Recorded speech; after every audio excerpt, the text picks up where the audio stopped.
And with no limits to classroom capacity or social distancing requirements, school district officials have had to determine how they'll handle a student testing positive for COVID-19 potentially once the school year starts. As Michelle Lorenzo explains, the school district will determine how to handle things on a case-by-case basis.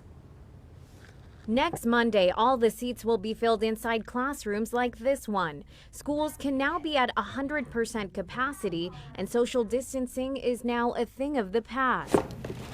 But if one student tests positive for the coronavirus, any person that was within 6 feet of a student that tests positive would have to be excluded unless they have been vaccinated and are not showing symptoms listed in the school district's self-screening tool.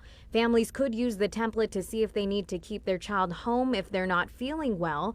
Fevers, respiratory symptoms, and loss of smell or taste require immediate exclusion for 10 days. And in 72 hours, so 3 days later, they can go test to see if they have COVID or not. Students and staff can return to school if they're feeling better with a negative result. In the self-screening tool, it lists symptoms like chills, headaches, or sore throat. A student would have to have 2 or more of the symptoms listed to be required to isolate. If the person, as you said, comes in with a headache, that's only one factor. Vomiting and diarrhea are listed in the same category, but there is a 48-hour exclusion period if a person is experiencing one of those symptoms. And in the case of an outbreak, as before, anytime there was an outbreak in a classroom, let's say even for a GI illness, we follow the directives from the health department. Covering the story, Michelle Lorenzo, 2 News.